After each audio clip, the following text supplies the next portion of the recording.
This episode of the Totally Rad Show is brought to you by Netflix. Coming up, Ridley Scott is the master of all things sci-fi, and today we check out his latest, Prometheus.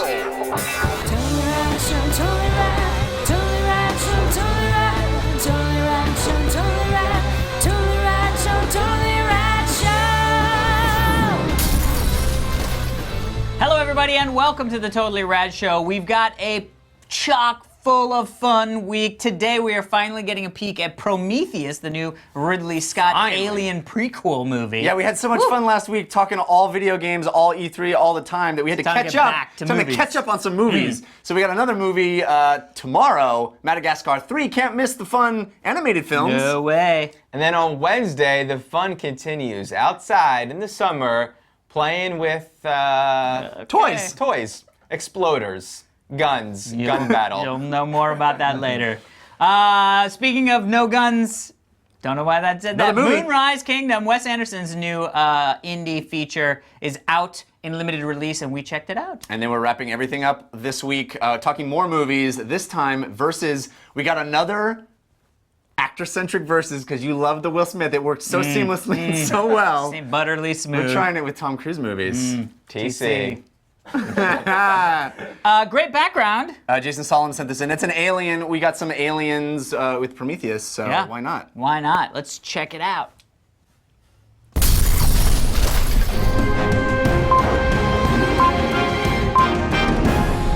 We just left a screening of Prometheus, the new science fiction, the return to science fiction for Ridley Scott, who has made some of the greatest science fiction films of all time, not the least of which is Alien. Prometheus, of course, has some ties to Alien. He calls it a pseudo-prequel. Yeah, started out as a prequel, then it became its own thing, I think, and that's when it became Prometheus. It has an all-star cast, including Michael Fassbender, Noomi Rapace, Idris Elba. Noomi Rapace and Idris Elba, incidentally, I don't know how many people know this, are in the exclusive club of actors whose names sound like Star Wars characters. Oh, that is Noomi true. Rapace, Idris Elba. Anywho, also Charlize Theron. Yep. Kind of Star Wars character herself. Yeah. And we are in space. We are going to check out a new planet that might or might not have aliens on it. These are not the aliens you might think of from Alien, but boy, there's some crazy stuff that happens. Yeah. It was co-written by Damon Lindelof of Lost fame. Yep. So there is, I think, interesting themes that recur from that show. There's some sort of faith versus science stuff happening in this movie. Yeah. What did you think of it? I liked it. It was fun. I didn't love it. I really wanted to love it, and I'm worried that because of the fact that it comes from the pedigree of Alien and Aliens trilogies, from Ridley Scott, the guy that originated Alien, from Damon Lindelof, big time science fiction guy, that it really had a hard. It has so much expectations built up. Baggage. It has baggage. It has a lot of baggage for a random. If this was a random sci-fi movie and I didn't know anything about it, it probably would have blown my mind bowls. Just crazy stuff. But with all of this baggage, it was very good. It was a little slow at times. I found myself dozy. It was cheesy at times. There were a couple characters that I was like, wow, that is like the cheesiest on-the-nose character. You know what I mean? Like her husband, I didn't buy her husband as a scientist for a second. He was a punky, dicky 20-year-old. No science. It's sort of the story of the worst scientists of all time. Yes. Well, and so this is where you get into things where I'm like, okay, come on. The problem with this movie was I was seeing the seams of this is a better shot, so let's have them all take those globe faces off. Right. No scientist in the right mind. And here's the thing. Doesn't make any sense. Buy that they go, hey, it's breathable. And the one guy who's an asshole goes, I'm just going to try it. Yeah. Oh, it's great. But then they all go, okay, cool, let's just do that. And like leave your helmets there. And then after the S hits the F, we're back, we're cool with it. Yeah, it's fine. Let's just leave. I mean, so much stuff is happening. And you're I'm like, sitting there why going, are you "Put on your taking the helmet helmets!" off? And literally the only reason is because the glass helmet doesn't look as cool as in the suit with the helmet It off. sounds like a minor point, but I think it speaks to a larger problem. That's exactly what I mean. And I agree with you that I wanted to love this movie, and Yeah. there are parts that I do love. There are definitely parts that I do There love. are sequences in this movie that are among the most tense, intense, Breathtaking. crazy, Yeah. horrific science fiction moments since Alien. Yeah. Really, it is evocative of those moments. I mean, I was cringing in my seat during Yep. sequences, and not just one. There are 2, 3, maybe even 4 times where it is some of the most pulse-pounding. Yeah, cringeworthy sci-fi Just stuff. gets you on a Yeah. terror level. It's horror science fiction like the first Alien was, not Yeah. like the numerous sequels were. And there is a those great work. ambiance. And there's a great ambiance. There's a lot of tension, but there were just a couple periods where it was a little yibba. Yeah, it is slow. It's methodic. It's deliberate. Yeah. And Guy Pearce plays the sort is of my like the issue. older guy. Why? But it was really great that we Why? got, because I think it's because we got that great Guy Pearce fake TED Talk from when he was young. He plays the Wayland guy from now who's old. And as soon as you see him very early in the movie. As soon as you see him, I went, unless he appears young later, which he never does. And Well, that's not well, I spoiler, guess it's a kinda. little bit of a I mean, that's what spoiler, I was but- going to spoiler can. Well, no, I mean, in the beginning when you see him, it's a video recording of the guy who sends you off. There's no reason for it to be Guy Pearce. There are We should probably go back and spoiler can that, because that's what I was going to spoiler can. There's so many great older actors that could have done that part 1,000 times better. Not that Guy Pearce was bad, but he was in a rubber face. You're taking the words right out of my mouth. This is exactly my issue. Why do that? You create an expectation of he's going to be young at some point. Right, exactly. And as you say, there are a ton of wonderful 60-year-old Amazing. Plus. I mean, throw Clint Eastwood in there. Throw Yeah. there's a million people we could name. That would be Yes. incredible. Yeah, and it Anthony doesn't make any Hopkins sense. would have been- And it just makes you wait for him to be young, A, and B, it throws this whole very grounded, very realistic, Yeah. hard science fiction story into a weird sort of like, that is Guy Pearce, right? We know it's what Guy is Pearce, this? and we know it's heavy makeup, and it never looks real. Yeah. And it's such an odd choice. And that's another thing, like the helmet thing, of these moments that yank me out. Another Exactly. thing, That's a good way to put it. and maybe we should go, and we should stay in spoiler for this, is part of the things that I had a problem with is the resolution to this movie. And I'm not going to spoil that, but I will say there's a lot of why. Why does it just turn into a monster movie at the end? Why is it just Frankenstein? Who are these aliens? Why does it matter? Like, okay, so there's ties to the original Alien movie right at the end, right? Sure. But what does it matter if it's just a different alien spawned that alien? Who cares? Yeah. Why is that important? Why is that good information?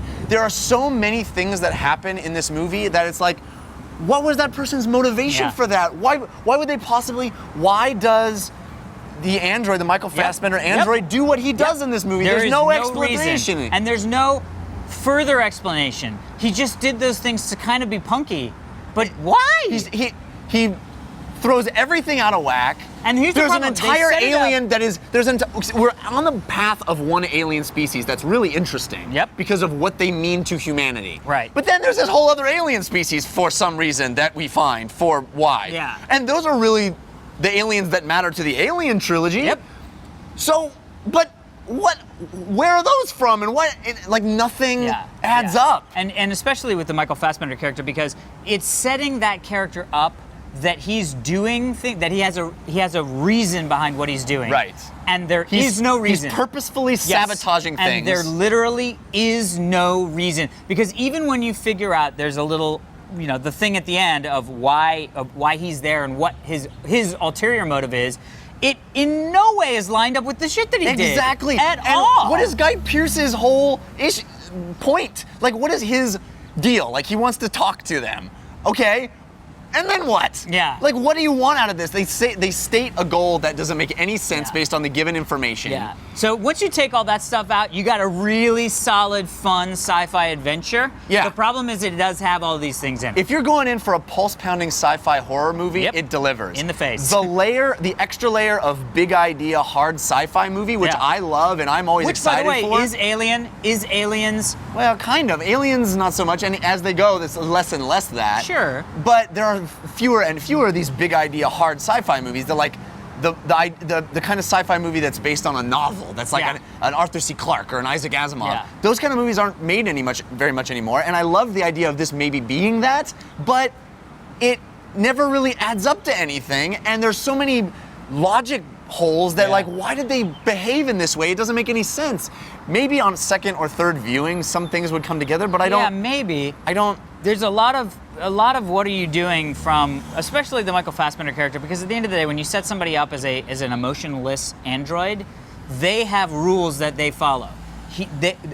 Everything that they do is because somebody programmed them to do that, and nothing he did made any sense by being. It was Well, not he's clearly aligned. in service to the Guy Pearce character, But to what end? Yeah, but also Guy Pearce's character has no motivation to do the things that Michael Fassbender did. It's weird. It's very weird, but it's a fun ride, and it's an enjoyable movie for there a are these sci-fi action adventure nut. moments. So it's one of those things that And clearly, Ridley Scott is a master of this kind of storytelling. Yeah. He's a master of and those it moments. It looks really does. gorgeous. And what did you think of Production the 3D? design is great. I didn't need the 3D. It was really dark. My face dark.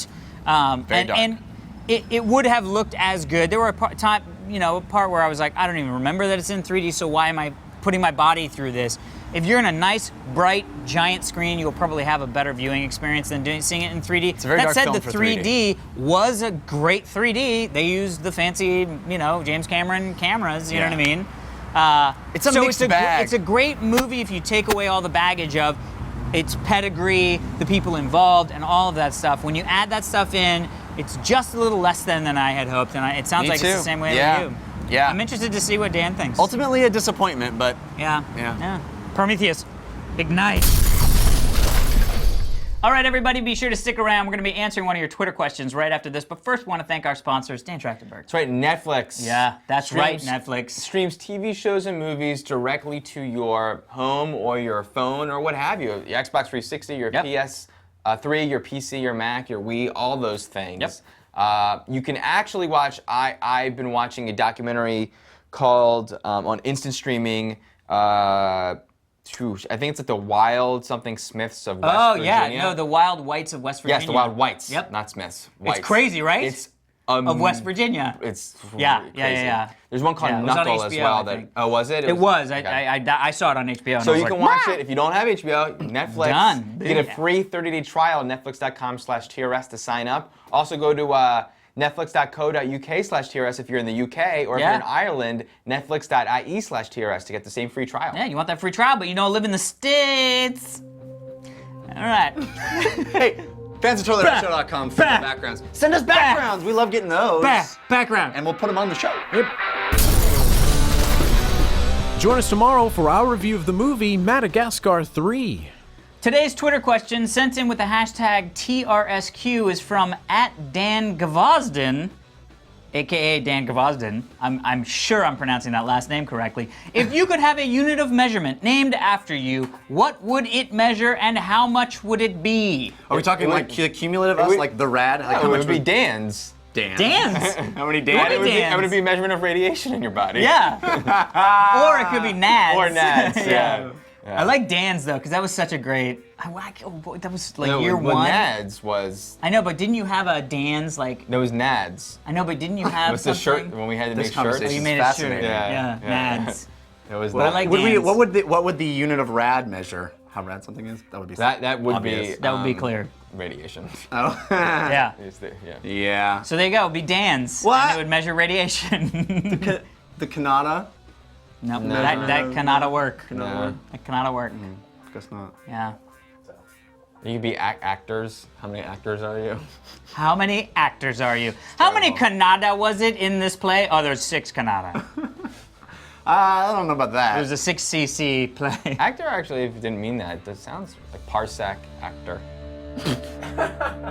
Thank you, Dan. I think we failed Thank at this you, one. Dan. Vector.